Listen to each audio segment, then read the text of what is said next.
Welcome, dear listeners, to the very first episode of History Unwind, the show where history isn't just a bunch of old dates and dusty facts. It's a hilarious journey through the quirks and oddities that shaped the world we live in. I'm your host, Russell, your guide through this madcap adventure into the past, where we'll uncover the wacky, weird, and wonderfully Finnish tales that turned a snowy corner of Europe into the land of 1,000 lakes, endless forests, and more saunas than you can shake a birch branch at.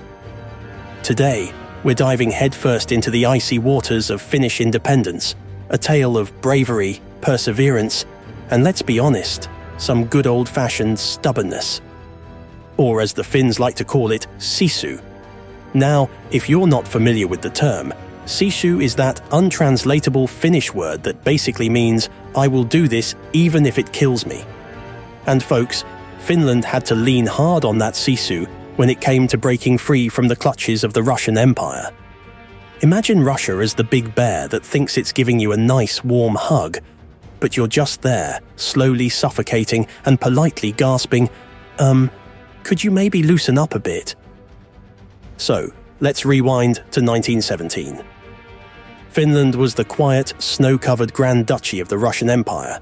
Think of it as the moody teenager who just wanted to be left alone to listen to heavy metal and wear all black, while the Russian Tsar was the overbearing parent constantly checking their phone and setting a curfew. But things were about to change. Big time. It all kicked off with the February Revolution in 1917.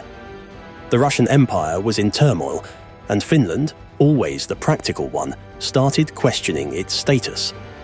The Finnish parliament, led by the Social Democrats, decided they wanted more control, so they passed the Power Act, essentially saying, hey, we're in charge now. But the Russian provisional government was having none of that and promptly dissolved the parliament. Cue dramatic eye rolls and the sound of political fists hitting tables. New elections were held, and this time, the right-wing parties squeezed out a small majority. But the Social Democrats were like, whoa, wait a minute, this isn't fair. They claimed the dissolution of the parliament and the new elections were extra-legal. Suddenly, Finland was like a dinner party where half the guests are arguing over whether the food was cooked properly, and the other half just want to get on with dessert. Then came the October Revolution in Russia, which flipped the script once again. With the Bolsheviks now in charge, the right-wing parties in Finland started to think, maybe we should have grabbed that supreme executive power when we had the chance. It's like that moment when you realize you should have ordered the dessert before the kitchen closed. So they scrambled to fix things. On 4th of December 1917, Prime Minister P.E. Svinhufvud, try saying that 3 times fast, presented the Declaration of Independence. 2 days later, on December 6th, the Finnish parliament officially approved it, probably with the same level of excitement you'd expect from someone winning second place in a regional knitting competition. Quiet, serious, and with an air of, let's get this done and over with. And what happened next? Russia was the first to recognize Finland's independence on 4th of January 1918.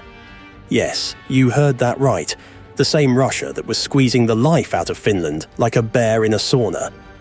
I guess they were too busy trying to figure out what to do with Lenin's beard to argue. But just because Finland declared independence didn't mean it was smooth sailing from there. Oh no, my friends. In January 1918, the Finnish government decided to start disarming Russian forces in Ostrobothnia. The socialists, not to be outdone, took control of southern Finland and Helsinki.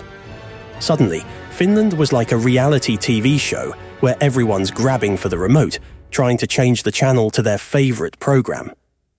This led to the Finnish Civil War, a short but intense conflict that felt like a particularly aggressive snowball fight, except with way more at stake than just bragging rights. The Whites, backed by Imperial Germany, took on the Reds, who had declared their own Finnish Socialist Workers' Republic. It was sibling rivalry on steroids, with everyone scrambling for control of the country. After a few bitter months, the Whites came out on top, and Finland finally settled on becoming a democracy. It was like trying out different saunas until you find one that's just the right temperature. warm enough to make you sweat, but not so hot that you want to run for the nearest snowbank. But the drama didn't stop there. Finland even flirted with the idea of having its own king. Yes, really. They offered the throne to Prince Frederick Charles of Hesse, who probably thought he was getting a cozy little kingdom with a nice summer cottage. But when that didn't pan out, Finland decided, you know what? Let's just stick with a republic. So, in 1919, KJ Stalberg was elected as the first president, and Finland got down to the serious business of being a nation, implementing reforms, promoting women's equality, because Finland's cool like that, and figuring out where the border with Russia should be. So there you have it, dear listeners. The wild, woolly and wonderfully Finnish tale of independence. A story of Sisu, stubbornness, snowball fights, and just a dash of monarchy that never quite got off the ground. The next time you're sitting in a sauna or sipping a cup of strong coffee, remember that Finland's independence was brought to you by a whole lot of determination, a bit of political drama, and maybe even a few Finnish curse words muttered under the breath. Kiitos for joining me on this historical ride. Tune in next time for more adventures in history, served with a side of humour and a steaming cup of kahvi. Until then, stay warm, keep that Sisu strong, and if life ever gets too tough, just ask yourself, what would a Finn do? Probably have some coffee and keep going.